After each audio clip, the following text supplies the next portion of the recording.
It happened again. I've been stuck for the past 3 days not being able to work on this project. Despite the fact that I am feeling very happy about what we did in the first episode of working on the greenery, the bush placing, the moss growing. Despite all of this, I then convinced myself that that was a fluke and that I was going to completely mess it up from this point forth. Which obviously makes absolutely zero sense, but that's the way it goes sometimes. But thankfully I've managed to get over it. I'm now on the server, and I'm ready to get started. The human brain is a very odd thing.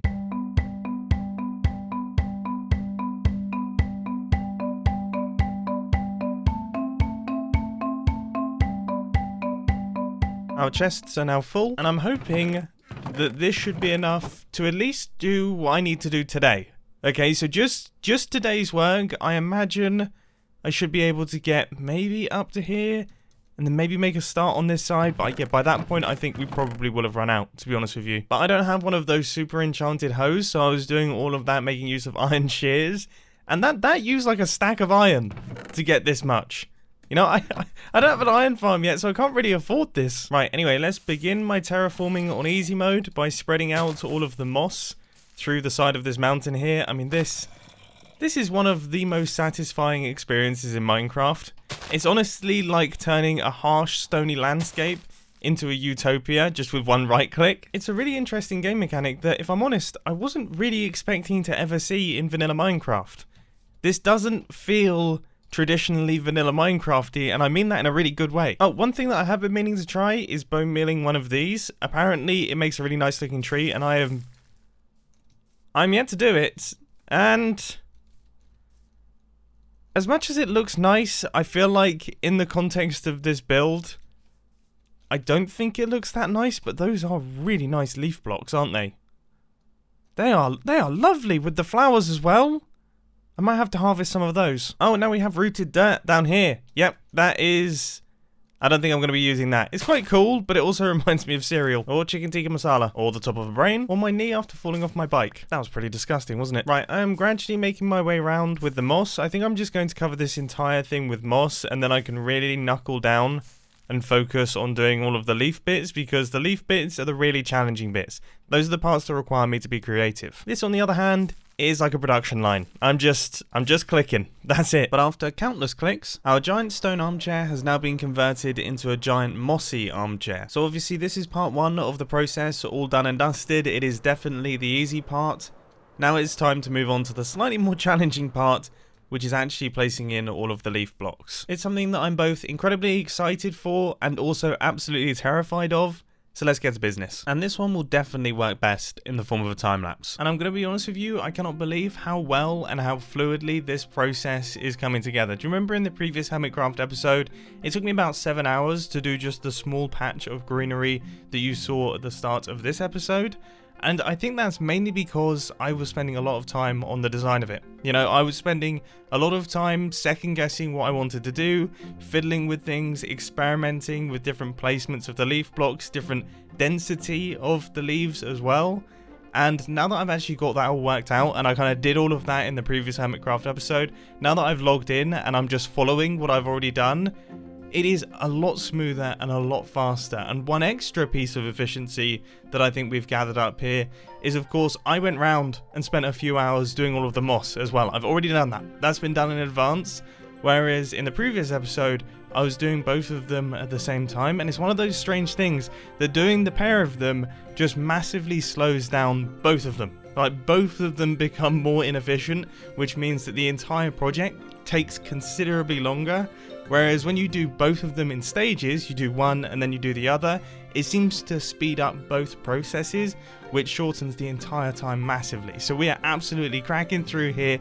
This was a 3-hour time lapse, and we have gotten far further than I ever imagined we would within that time. So let's hop back onto the Hermitcraft server and take a look. I really like what I've done on this side. I feel like the density of the leaves is perfect here. I feel like this side maybe could do with more interconnection of the vines.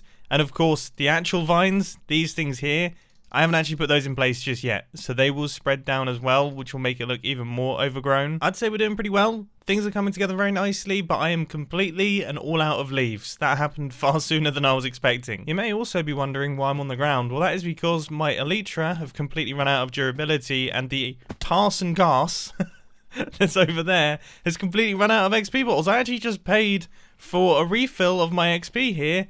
I didn't get any, but hopefully my little XP grinder should be working nicely. So here we go. Yes! It actually repaired it. It gave me a lot less XP than I was wait, hang on. How many levels did I have before that? Oh, it actually gave me a bunch of XP, but just really, really quickly. I went from level 36 to level 39, which when you're in such high levels, that's probably quite a lot of XP to jump up 3 levels. That is... I'm impressed. And I've actually come up with a way that I can improve this thing so it's considerably better, and I think I'm actually going to work on that now. You might remember that in the previous Hermitcraft episode I mentioned that we could run into an issue where the number of potatoes coming in is too fast for one. What have I just done? What did I just convert those into... Did I just waste a bunch of wood? I was not paying attention in the slightest there, and this is what happens. So, as I was saying, we might run into an issue where the number of potatoes coming in is a little bit too fast for one furnace, but it's too slow for 2 furnaces, which means that we have huge inefficiencies with the fueling, and I think I have a way to get around it. And it involves absolutely 0 redstone whatsoever, and also it ensures that we will have a constant supply of potatoes in our XP grinder, and that is just to create bulk storage above the furnaces. So the longer that we don't use the XP grinder, the more this thing fills up. And then when we come to use the XP grinder, we will just have tons of readily available XP. It's still very funny to me that we're referring to potatoes as XP, but that is the case. This is my XP grinder. I do also have a plan for how I'm going to fuel this thing large scale, but that's a project for a future Hermitcraft episode because it's quite big. So that was a very simple fix, but we should now have a bank of ready to go decently high level XP boosts just stored in this area, and all without killing or harming anything. Do I even need to say it? Yeah, peace, love and plants. Anyway, it's time to get back to work on the base, which involves taking a decent proportion of my iron. I mean, this is all I have left now. This is all I've got, and converting it into shears. I'm really hoping that there's an iron shop somewhere on the Hermitcraft server, because otherwise I'm in trouble. I'm in serious trouble. I'm gonna have to do the thing that's completely forbidden on the Hermitcraft server after the first month, which is actually go out mining for resources. I mean, you best believe that if a shop sold leaves, I would be buying them instead of gathering them, but unfortunately I'm the shop that sells the leaves. It's a real problem. Also, I have absolutely no idea what the peace, love and plants protocol is for taking all of the leaves off of a stump, but then not removing the stump. I mean, technically the tree's still here, so I don't have to replant it, but I guess that can be up for debate down in the comment section. Not that I'm going to pay attention or listen to that debate, because I make up the rules for this thing and I say that this is okay. By my definition, deforestation is absolutely fine as long as you leave the stumps. If you take away the stumps, then you're a monster. So I'm hoping this should be enough for us to finish this. If it's not, then I'm all out of iron, so it's going to have to be. It's time for the second leg of this gargantuan project, so let's get to work. Which means yet more time-lapse action. And let me tell you, alright, if there was an any percent category for leaf placing on gigantic stone armchairs, I would be the world record holder because I am flying. Alright, throughout this time lapse here, I just gradually got faster and faster. It seems like it's one of those things that once you get into the rhythm, you just get such a feel for it, and I just fly on through. I absolutely just fly on through. This time lapse right here, which was the majority of the build, the greenery on the majority of this gigantic structure, this was 2 hours, which is shorter than the time lapse that I did earlier on like a much smaller section of the build. It doesn't even make any sense to me. It doesn't. Alright, I'm completely baffled by this, but I'm incredibly happy, especially because coming back to what I started the episode with, and also what I focused on heavily in the previous episode of Hermitcraft, this has been giving me great stress. And I've been avoiding it, and I've been scared of it because I've been daunted at the scale of the project, and I've been worried about it. It turns out, now that I've actually sat down and done it, I mean, I've managed to crack on through it in 1 day. In 1 day. I was expecting this to be like a 4 or 5 day project, so no wonder I was putting it off, but now that I've actually gone and done it, I've sat down, I've done 1 hard day of Minecrafting, and it's all completed. My base, stage 1, is pretty much completed. apart from the back. On a complete side note, I'm starting to lose my voice, so I do apologise for that. It is actually taking quite a lot of effort to get the words out of my lungs, which means I'm running out of breath quite quickly, which is a rather strange sensation, but regardless, look at this. Check this out. It feels awesome. I only have one firework rocket to take a look at it, so I'm going to make use of that. There we go. There we go. This is really, really cool. This is such a good foundation for the start of my base. I mean, it just looks really good. It looks really, really cool. I'm not so sure on the bamboo. You know, I did that at the start of this one, and I haven't committed to it throughout the rest of the build. Is this something that you want to see more of? Please let me know down in the comment section. Alright, I guess I need more firework rockets. Yeah, I am absolutely chuffed to bits with this one. I am chuffed to bits with this. It looks seriously, seriously cool. I can't wait to start designing how the base is going to mix in with this build, because I want some exterior bits, and obviously a lot of the base is going to be inside this landmass. It's going to look wicked. And is this still a horrendous mob spawner? It doesn't seem so bad at this point in time. Yep, no, it's still bad. Now, you may be wondering why I've left this central section clear of any greenery.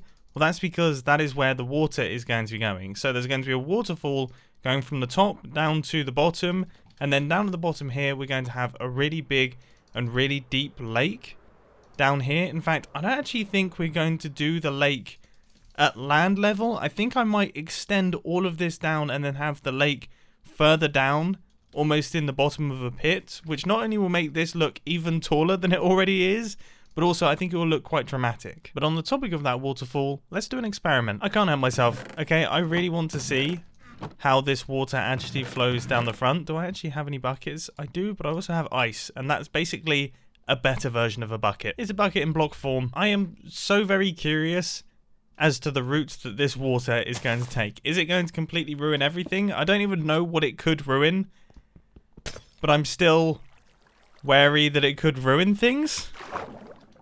Okay, well this is a good start. It does seem to be spreading quite a lot. Yeah, this might need a little bit more finesse than I imagined. You know, I kind of pictured that I would just place... Hey, you know what? It's not bad.